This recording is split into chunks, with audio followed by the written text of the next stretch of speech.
Olá para todos, eu sou o Guts Tanari e vocês estão em mais um Café com Aspas. Hoje eu estou com a Milton Cabuna aqui para poder falar sobre quadrinhos e práticas de desenho.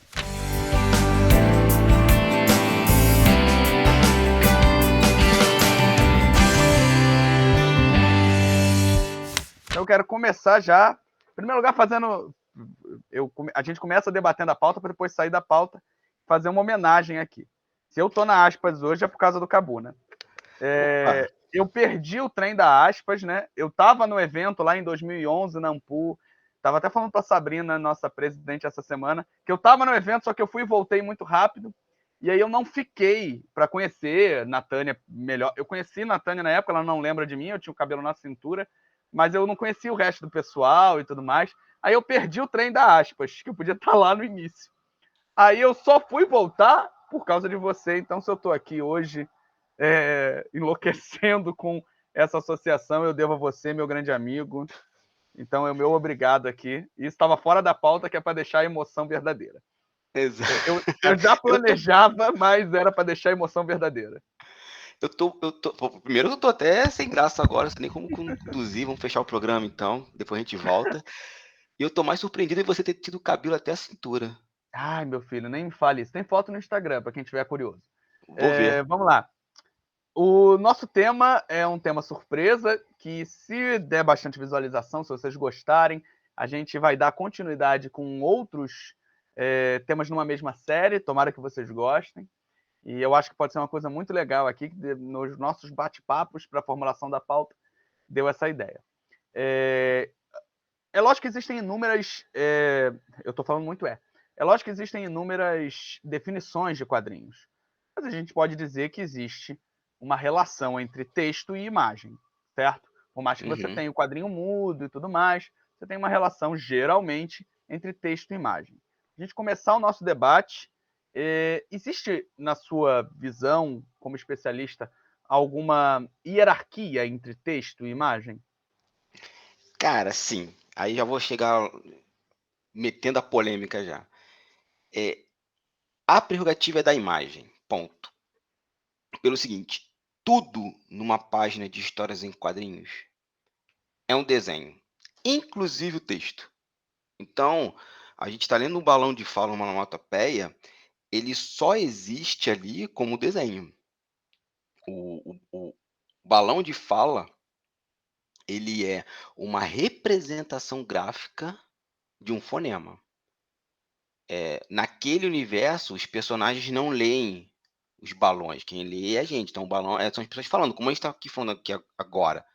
Você não vê um balão na minha cabeça Eu e posso as colocar na palavras edição. saindo. Você pode colocar na edição e a gente fazer uma metalinguagem. Então, assim, o desenho, ele é ele está acima do texto. O texto ele aparece numa história em quadrinho como roteiro. Você senta, escreve uma história, e aí que a história vai ser desenhada por você ou por outra pessoa. Mas na hora da produção da forma de arte, na hora de desenhar, já tem um nome, o desenho vai ter essa prioridade, tá. A história está ali Inclusive, com o roteiro, o texto está tons ali como roteiro. em diversos quadrinhos, a gente vê tons de fala sendo colocados como o balão mais esponjoso, o balão mais escorrido, o balão, a letra. O letrista também é um artista nesse sentido, né? Sim. De fazer todo aquele processo. Eu lembro de um quadrinho que tinha do Asterix e Obelix, perdão, Asterix e Obelix, que vinha mostrando várias pessoas e aí as falas deles entravam para fazer o sotaque. Aí Uhum. um godo, que é a tribo do norte da Europa, vinha com aquela escrita gótica. Para quem não sabe, gótico vem de godo, não de pintar o olho de preto e botar a unha. Enfim. É, E eu vi né? Evanescence. E aí no final, exato, no final tinha um egípcio e a fala dele era em hieróglifo. E que Era ninguém exatamente entendia. isso que você está falando. Sim, porque é isso, a gente fica muito na discussão assim: "Ah, que o roteiro é importante e tal". Sim, o roteiro é extremamente importante, mas, ninguém compra um quadrinho sem o desenho, sabe. Eu nunca vi ninguém comprar assim: "Ah, eu fui ali, fui na banca de jornal e comprei um roteiro encadernado para ficar lendo aqui", como fosse um romance, sabe. Não, você compra uma linguagem artística que é essencialmente imagética. A É, gente tá falando do eu Asterix, um exemplo mais próximo talvez a quem está assistindo, não que Asterix não seja, mas eu vou dar um exemplo mais pop, 2 o Sandman, onde o balão dele é preto, né, diferente do convencional que é branco e a tipografia preta, o dele é o contrário, é preto com a tipografia, o balão é preto, a tipografia é branca.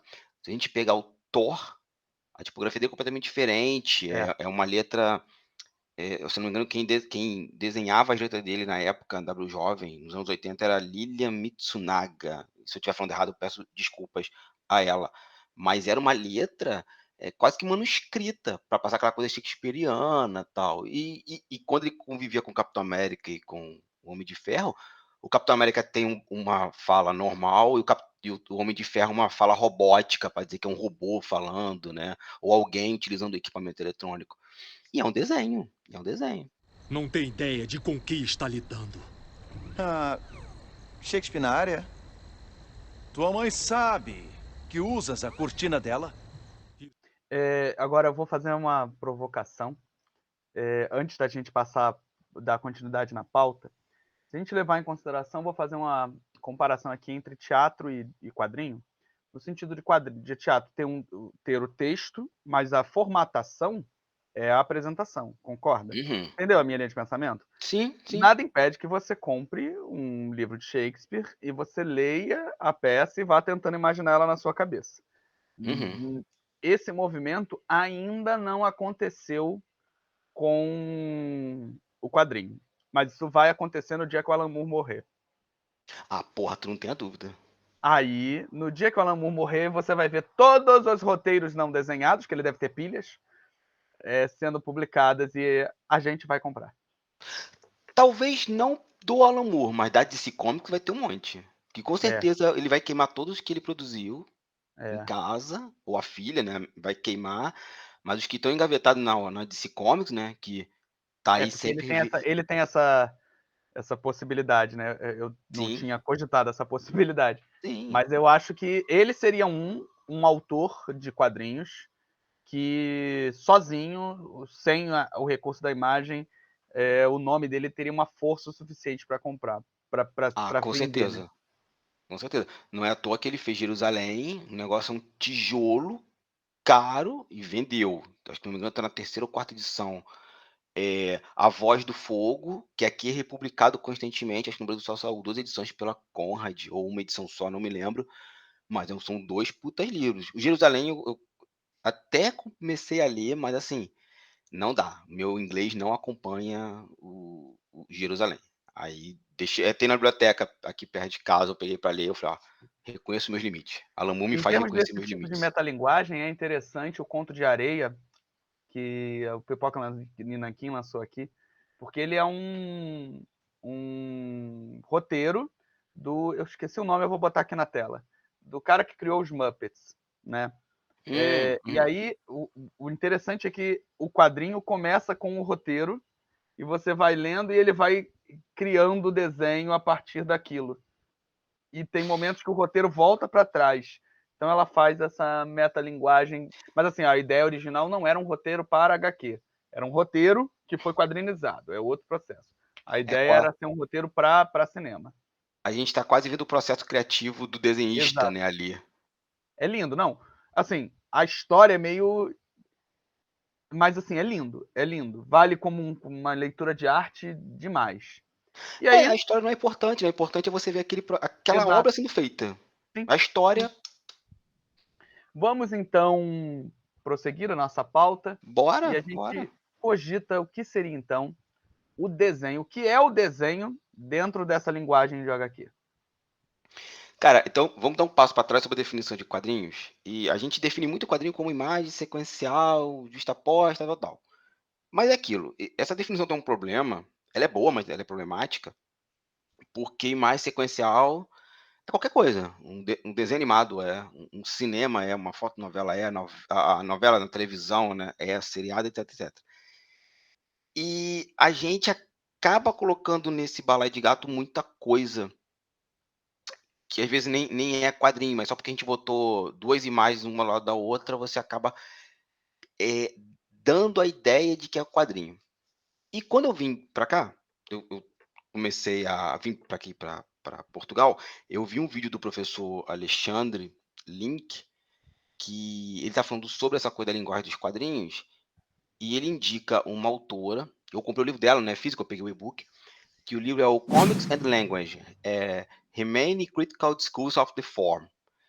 E ela vai sair dessa ideia de arte sequencial para um conceito narrativista.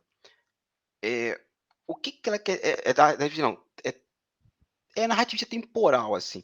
O que ela quer dizer com isso? O quadrinho, a definição dela é que ele é uma forma de arte que está acontecendo tudo ao mesmo tempo.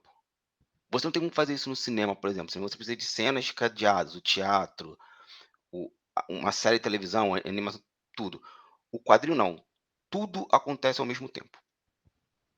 Então, a nossa atenção vai focando em cada momento ali. E Mas você isso no pode trabalhar sentido de tanto que com você pode vários. abrir a página e olhar o último quadrinho antes de ler o primeiro? Isso, É nessa isso, ideia de que você pode ter o. Entendi. exato. E tudo acontece ali. Só que quando eu estou vendo um momento, os outros somem, porque aquele é o presente. O que isso tem a ver com o desenho, né? É, tudo no quadrinho, como eu falei atrás, é um desenho. Inclusive a página do quadrinho. Ela é um desenho, ou que o Arlen vai chamar de um meta-quadrinho, né, a composição, o design da página é um desenho por si só. A gente vai colocar depois aqui na tela 3 Supermans diferentes, de 80, 90 e 2000, pra vocês verem que como esse design foi mudando, o desenho vai mudando e você entende a página, independente daquilo. Então, novamente, quadrinhos é uma linguagem imagética, o desenho está acima do texto. É, O desenho, ele funciona para contar história. Ele não é necessariamente importante para embelezar aquilo. Aí, dependendo da história, o excesso de detalhes é ruim. E às vezes, dependendo da história, o contrário também é verdadeiro. A gente tem uma coisa na Escola de Belas Artes, né, quando eu sou formado em gravura, que foi até uma fala do professor Otávio Aragão, que também é da Aspas, que ele fala assim, eh, quando a pessoa é iniciante no quadrinho, ela tem uma tendência de fazer o seguinte, no desenho: olha como eu desenho para um cacete, ao invés de que olha como eu conto uma boa história, saca? A gente tem que começar a fazer as escolhas do dado de desenhar. Então a primeira coisa que tem que pensar em fazer o quadrinho é um desenho, ponto. Desenho bonito, desenho feio, são questões estéticas. Aí é gosto individual ou gostos de uma sociedade. Mas o desenho ele tem uma função de contar história também.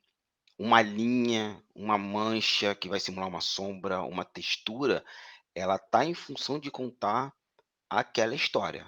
Aí cabe ao artista dosar o excesso daquilo na hora de contar aquela história, na hora que ele vai selecionar uma cena, na hora que ele vai eh, ou não desenhar uma cena, né, para criar uma outra sensação para quem estiver lendo. Igual em mangá, que geralmente tem um mosquito aqui. Igual em mangá, que geralmente exclui aquele. Ele tira o teu fundo e coloca uma cena de movimento no fundo para você focar no momento de ação. Eu É, acho que também é Bleach, que o autor ele tem como uma das práticas contínuas dele, em momentos mais agressivos, tirar aquele fundo, né? Esse debate no mundo do mangá e do anime é muito comum, esse debate sobre a qualidade do traço. Porque eu uhum, acho que o traço americano, bota isso aí entre aspas, né? O traço estadunidense, no mercado de super-herói, por exemplo, e existem, óbvio, excelentes desenhistas dentro de um padrão normalmente aceito, né? Mas eles guardam muitas semelhanças entre si, porque é uma indústria no sentido de fazer formas, né? Digamos sim, assim. Eu acho que o processo do mangaka, embora ele seja outro tipo de processo fabril, você tem espaço para traços muito diferentes para contar aquela história. E aí a gente passa para uma outra pergunta. Nesse sentido, um bom desenho é um desenho que é eficiente na comunicação? Daquela história. Aí vem outro lance polêmico, né? Com o quadrinho de super-herói principalmente. A gente olha pro trabalho do cara, nossa, que desenho lindo. Aí o público acha aquilo maravilhoso. Tem 3 caras da indústria que eu não gosto do trabalho deles, porque eu acho um trabalho mega datado. Um é o Jim Lee, que fez X-Men, explodiu e tal. Mas você pega o Jim Lee de hoje e olha o Jim Lee de X-Men há 30 anos atrás, a mesma coisa. O que ele fez mais diferente aí nos últimos 20, 15 anos foi Silêncio, que ele fez umas manchinhas de aquarela. Aí você pega o outro, Alex Ross, é quase que pintura, mas vamos botar nesse balaio de gato, que é um É desenho porque super ele trabalha duro. com narratologia de quadrinho, então entra dentro do que você está trabalhando. Sim, e assim, é um trabalho, é um desenho mega duro, né? O Superman tá É. voando, é quase uma foto.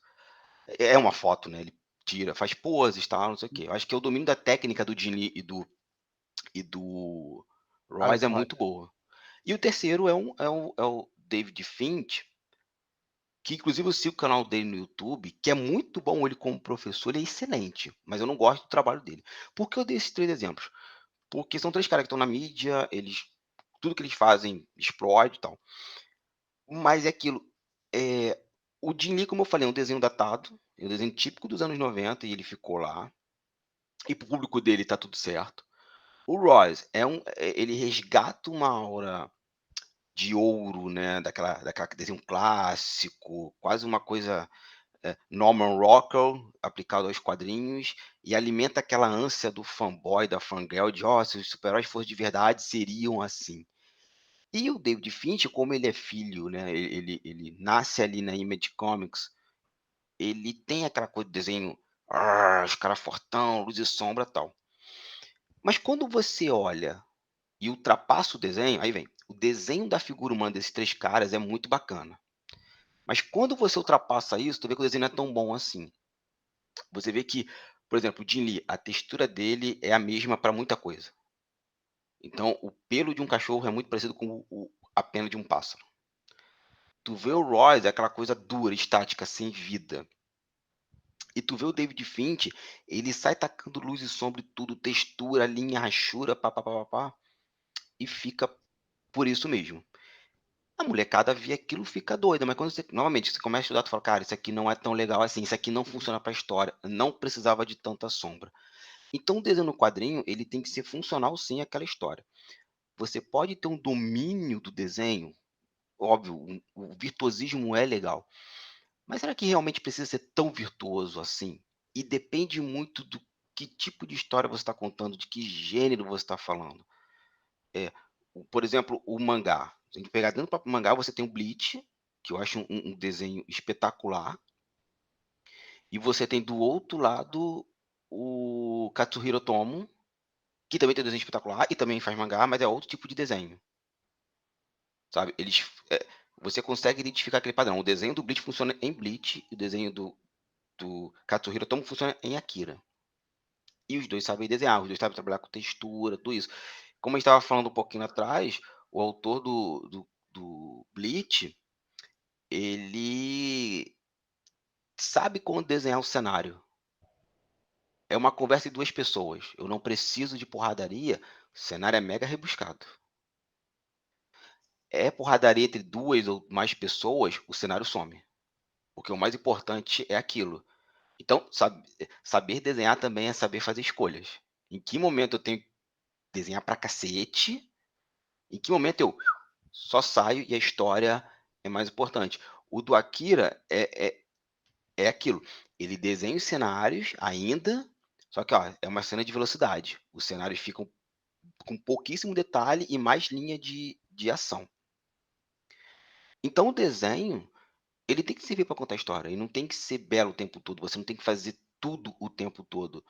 Outro cara que eu fico cansado de ler, é o seu Brian Hitch, fez Supremos, e tal, e trabalhando com foto, com hiperrealismo.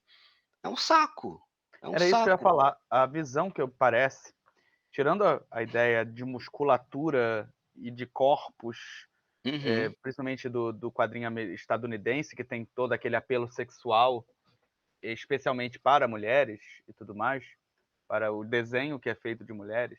Uhum. Você tem uma máxima como se o desenho bom fosse o desenho realista, quando na verdade isso não necessariamente está ajudando a contar uma história. Nem um pouco. Às vezes, aí por exemplo, um dos melhores quadrinhos que eu li na minha vida é do Inferno. Do Inferno explodiu a minha cabeça. Uhum. Só que do Inferno não tem um traço que possa ser chamado de realista, mas ele retrata uma luz e sombra que tem tudo a ver com a era vitoriana e com o clima que ele está querendo te passar. Eu admito que quando eu olhei o traço do Inferno eu tinha 12 anos, eu não gostei. Você se afasta. É uma coisa que foi mais recente. Agora, curiosamente, eu não gosto do traço do Frank Miller, e Cavaleiro das Trevas fez o sucesso que fez, apesar do traço que, pelo menos para mim, é bem. Ainda hoje, eu ainda acho, por exemplo, eu entendo a narrativa do Inferno.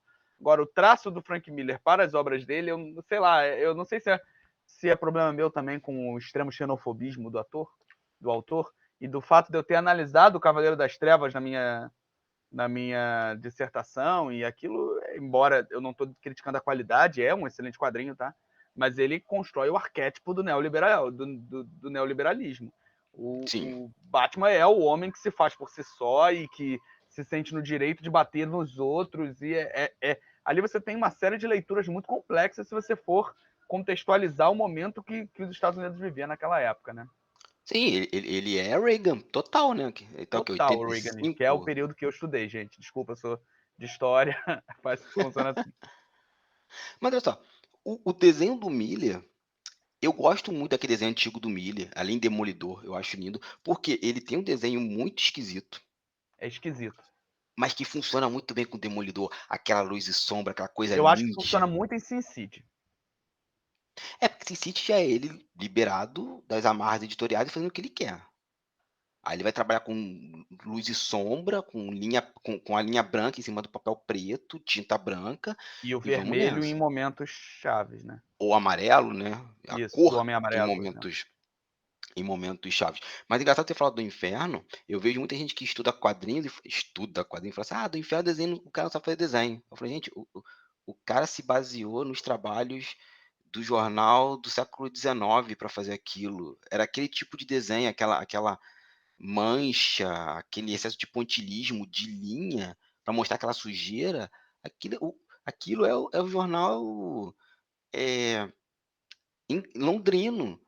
Ou seja, o cara tem tanta consciência do desenho dele que ele foi lá atrás para poder dar mais, aí vem uma Clima. palavra esquisita assim, mas dar mais veracidade à história É, do Alan é Moore. ambientação. Ambientação. Isso, Você é se perfeito. sente dentro daquele contexto. A do E Inferno foi um cria quadrinho que eu obriguei minha mãe a ver.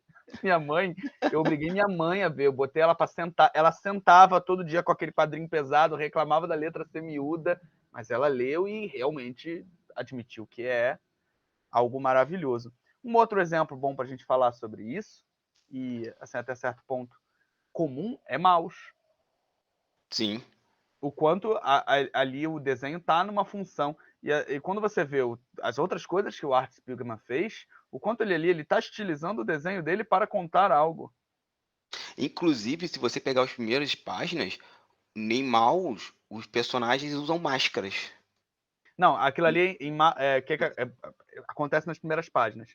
Mas Uhum. aí ele está usando uma metalinguagem, né? Toda vez que ele está usando o tempo em uma das linhas cronológicas, as pessoas usam a máscara quando está acontecendo no tempo real dele. Mouse é para leitura eterna, né? Sim, Temos várias pessoas aí que estudam. Eu já apresentei artigo também. Quando a gente estava debatendo, eu te dei o exemplo do Mob, né? O autor do Mob Psycho 100 e sim. de One Punch Man. Para quem não sabe, a gente não sabe nem o gênero, né? Porque a gente só sabe Oni. Eu tenho conhecido não, um youtuber uma vez falou que seria legal se ele fosse um chinês só para quebrar o estereótipo de superioridade que o japonês tem. O One, ele fez um quadrinho na web, né?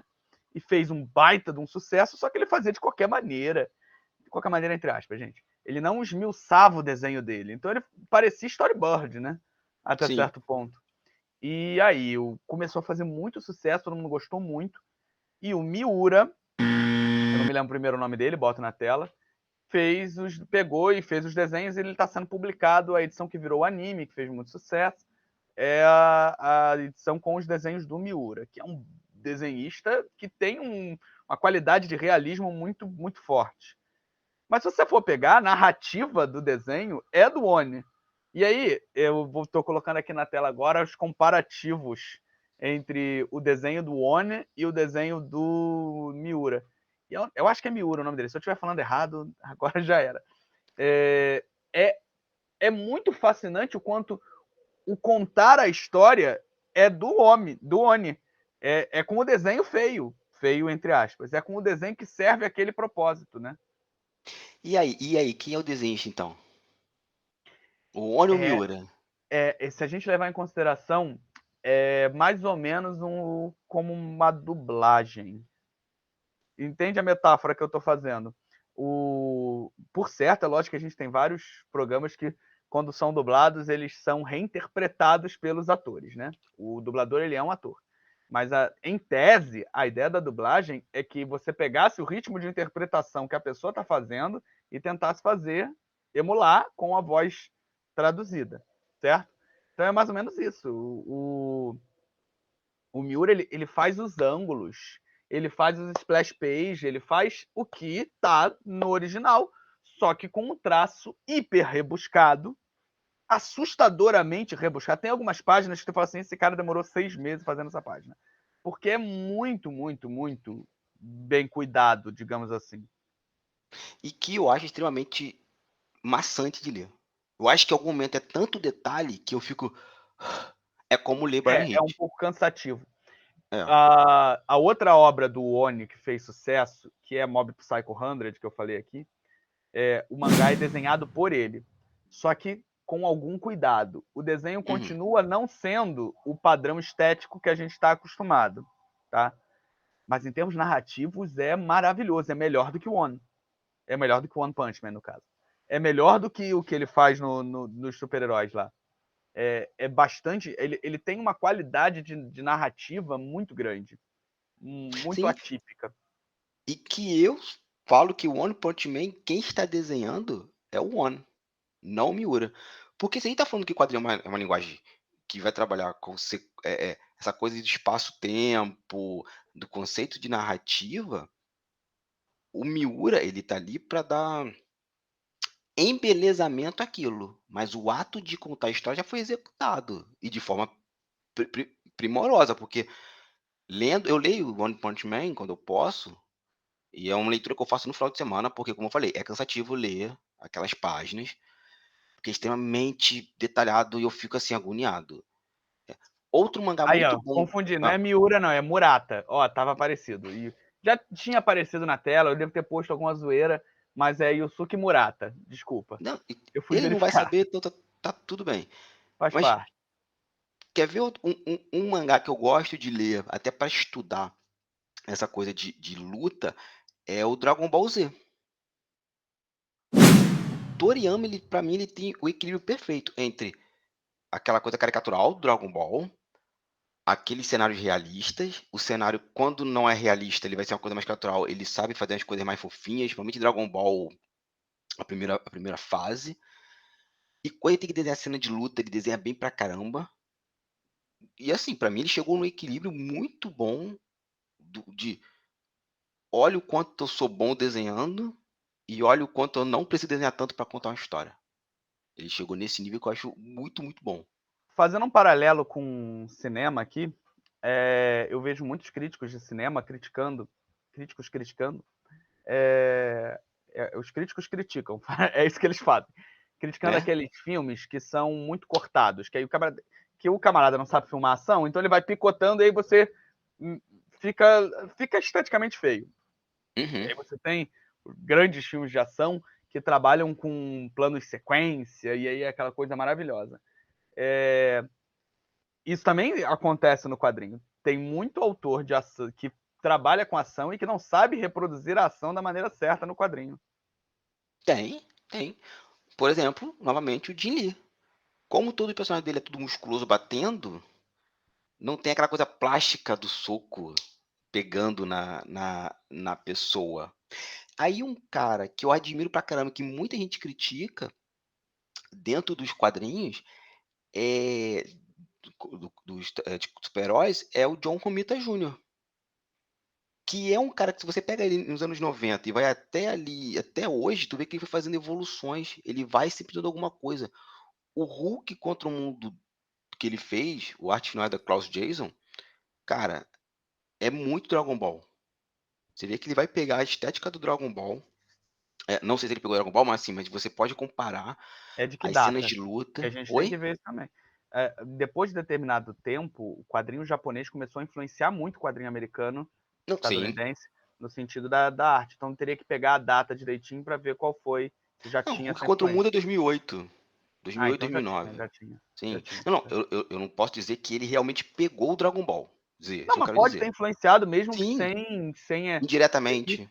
isso faz parte, gente. Isso não Sim. tô falando, acusando ninguém de plágio. Tô falando de Não, influência. se alguém falar que é plágio, pelo amor de Deus, a gente volta tuas É. casas e interpretação de texto tá aí pra isso. Mas você vê aquela estética do mangá nas cenas de porradaria do Hulk. Aí tu vai pegar o trabalho dele em Homem-Aranha, é quase um quadrinho francês, porque ele não bota uma linha de ação. É aquela coisa para quase Tintim. O Homem-Aranha pulando é só, ele faz o Homem-Aranha pulando, desenhando aquela coisa virtuosa, mas é só uma linha pra dizer que ele saiu daqui, aqui. Uma linha, mais nada. Aí tem um outro momento que o Homem-Aranha tá socando, ele faz os múltiplos braços, né, alta velocidade, mas são só linhas fininhas. Qual é esse autor que você falou? John Romita Jr. Ah, e eu queria Um te do perguntar então, para você citar outros autores que, na sua opinião, conseguem esse esse nível, virtuosismo, esse cara, tem virtuosismo. uma autora, é uma desenhista brasileira, não tá no Brasil ainda, acho eu, mas eu peguei, poxa, e não tá aqui perto. Desculpa, mas eu vou botar a imagem aqui, que é a Blix, que tá fazendo atualmente Supergirl, Woman of Tomorrow, a saga dela.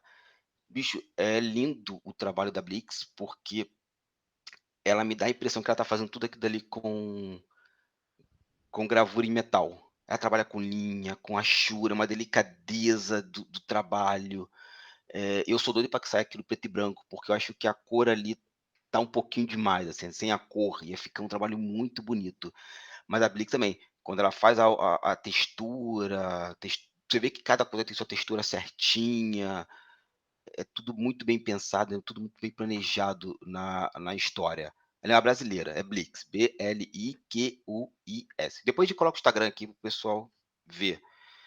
É um cara que é hiperrealista, mas que pra mim sabe desenhar, ele sabe dosar, diferente do Brian Ele- Hitch, que eu falei antes, é o puta, agora não foi o nome dele agora, ele é J.J. Jones.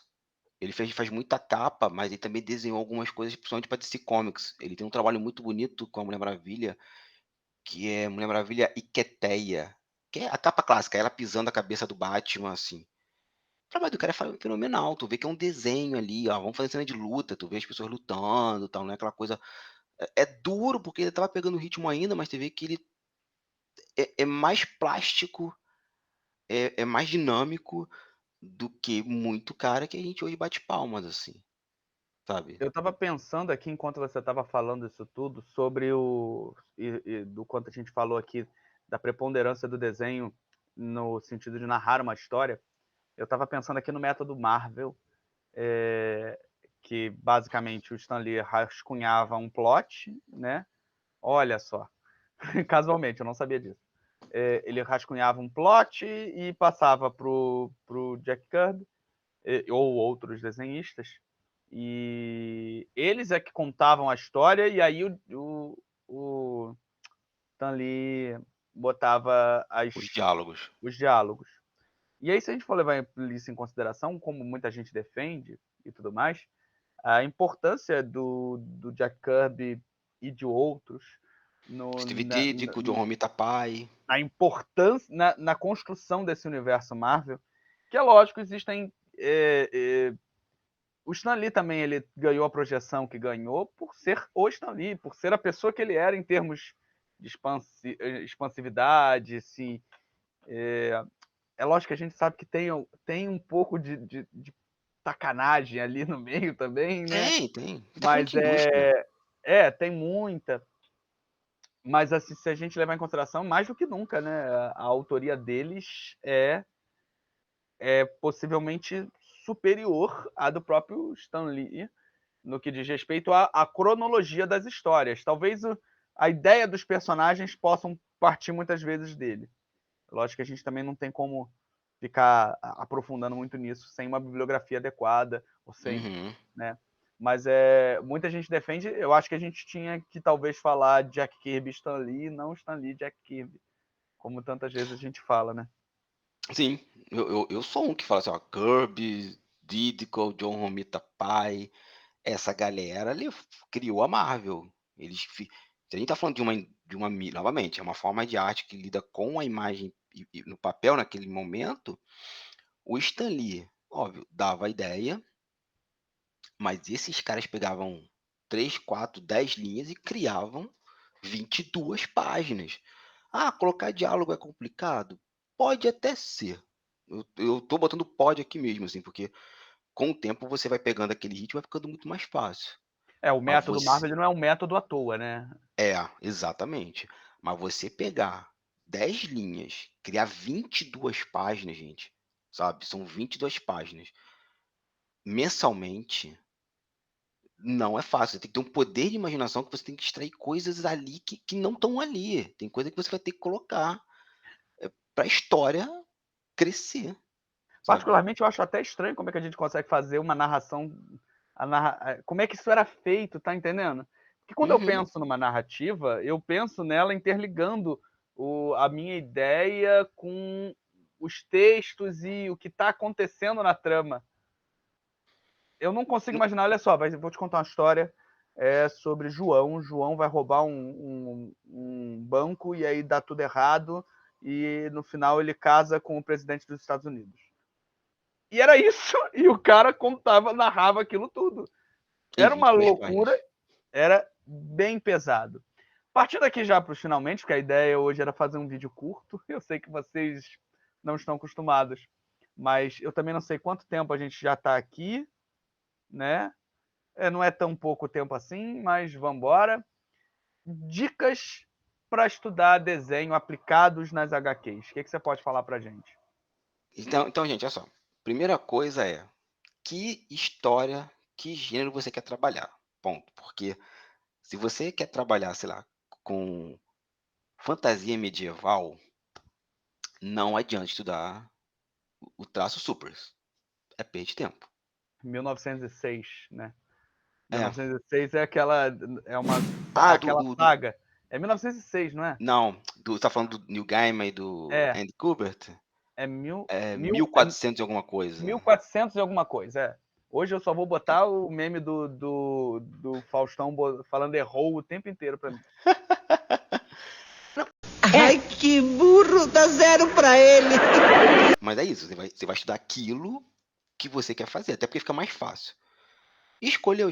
Segundo, escolha alguém. Nós, como seres humanos, nós somos criaturas de cópia. A gente só aprende a falar porque a gente ouve pessoas ao nosso redor falando. A gente faz determinados comportamentos porque são comportamentos que a gente reproduz da nossa sociedade.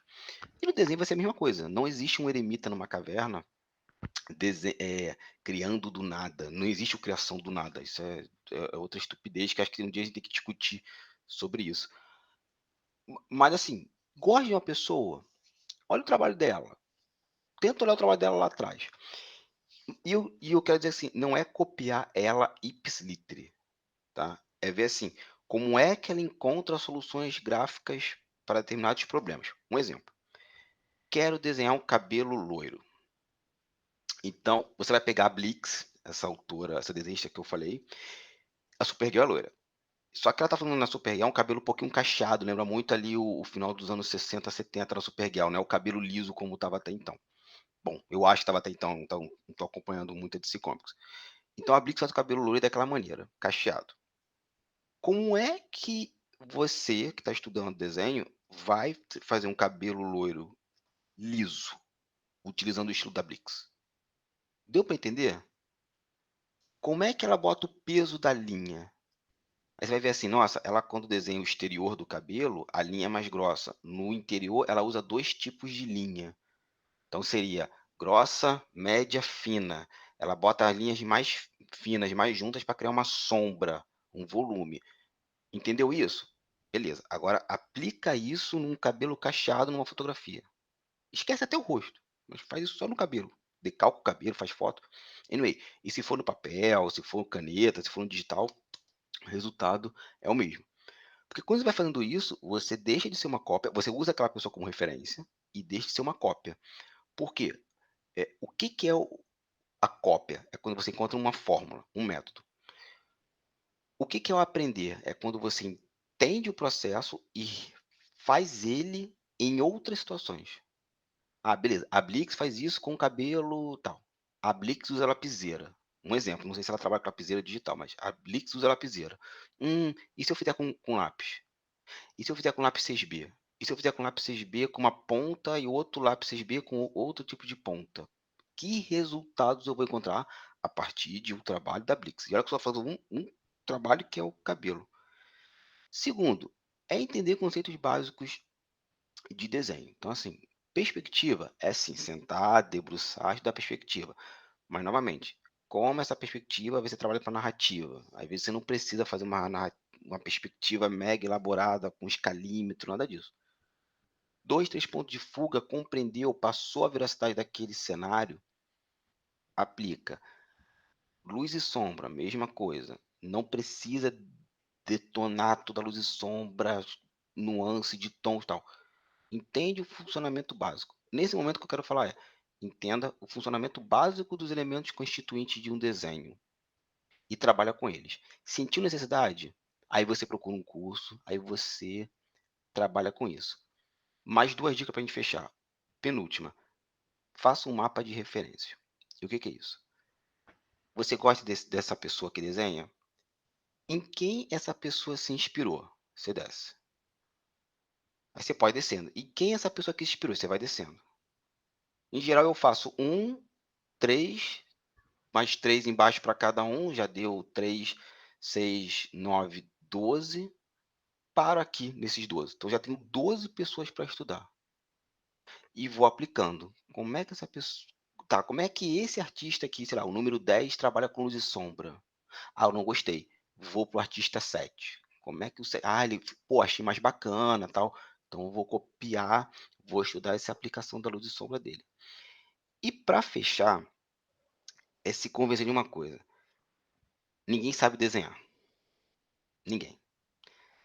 Nós estamos aprendendo a desenhar. Desenhar é um processo contínuo que vai mudando com o tempo, conforme a gente vai trabalhando diariamente e vai envelhecendo. Então, às vezes, a gente olha para um desenho e, nossa, que desenho lindo. Passa-se 2 anos, você olha para trás.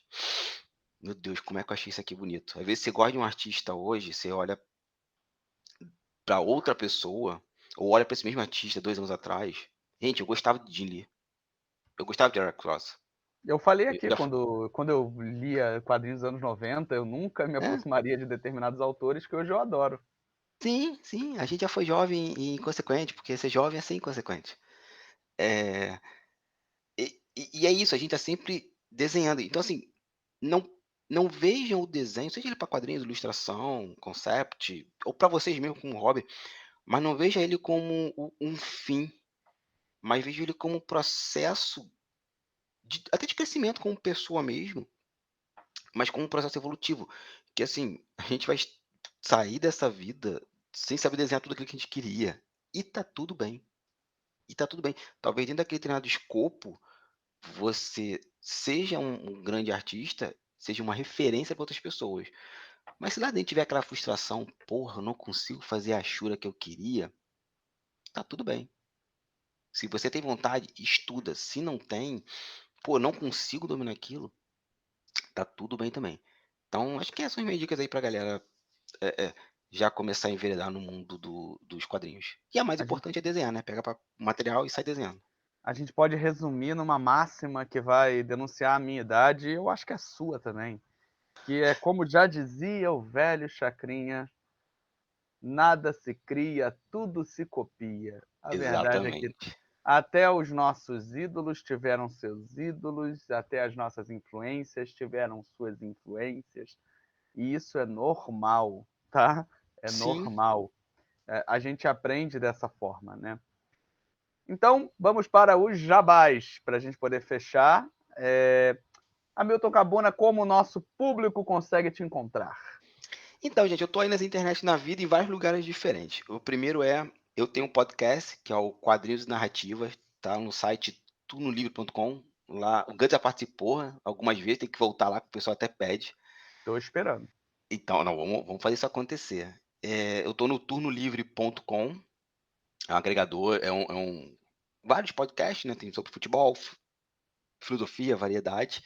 Nós estamos em todos os agregadores. É só botar Turno Livre, você vai ver lá a gente, o Quadro Narrativas e o Papo Canela, Cerveja Barata, Três Sonidos e o Mr. Play. Link na descrição. Então, eu tô em outro podcast, que eu faço parte da equipe do Perdido na Estante, que é o podcast oficial do site Leitor Cabuloso, leitorcabuloso.com.br. E esse podcast é legal porque é um podcast que a gente fala sobre literatura e adaptações literárias. Então, tem aquele livro que saiu uma série em algum stream, a gente vai lá e fala. Virou filme, virou quadrinho, virou peça, a gente vai lá e tá falando sobre ele. Tem um blog, hamiltoncabuna.wordpress.com, que lá eu estou falando sobre dicas de desenho, construção de histórias, coisas que eu li no meio, né? Um diário, não diário, né, assim, mas é uma coisa que eu estou colocando ali até para ter onde falar, né? Eu estou ficando meio avesso às redes sociais. E redes sociais, eu estou no Instagram, acho que é a plataforma que eu mais fico, que lá vocês me encontram como Cabuna Hamilton, Cabuna com K. E por último, para fechar, a minha plataforma Totix, destinada aos quadrinhos independentes nacionais, né, uma plataforma streaming, o pessoal posta quadrinhos, eu ajudo a dar uma editada, analiso, falo o que pode melhorar ou não, a gente publica lá o quadrinho, a gente tá indo bacana, é um projeto legal, foi meu projeto de mestrado, e a partir de 2022 vamos ter algumas surpresas, algumas novidades, inclusive publicação física, que já saiu, a Valkyria, Fonte da Juventude e Outras Histórias, que é o primeiro lançamento da minha editora. A Valkyria é uma personagem criada pelo Alex Genaro e o Alex Mir. E tá muito bacana. E é isso. Quem quiser falar comigo, estamos aí. E aqui na Aspas, Geralmente, que eu apareço aqui. vai aparecer mais frequentemente se tudo correr Sim, bem. sim. Geralmente, quando chega no final dos vídeos, eu tô tão preocupado que o vídeo demorou 3 horas de gravação que eu mesmo nunca falo absolutamente, eu só quero correr e fechar, porque depois o trabalho da edição vai ser meu mesmo. Mas hoje eu acho que está um pouquinho mais light. Para você que está nos acompanhando aqui e não sabe, eu também tenho o meu próprio canal de divulgação científica de história, tanto no Instagram quanto no YouTube, @estudando, HIST de história, o dando de estudando mesmo, misturando essas duas palavras. Está aparecendo aqui no escrito, está também na descrição. Só dá um pulinho lá, tá bem legal. Tô com umas metas boas, tentando postar toda semana. E é isso, pessoal. Se você gostou, curta, compartilhe, comente aqui. Vamos trazer essas polêmicas que foram faladas para o nosso bate-papo, tá? E vamos pensando em continuar esse debate em vídeos futuros, falando sobre a arte de desenhar e produzir quadrinhos. Muito obrigado, gente.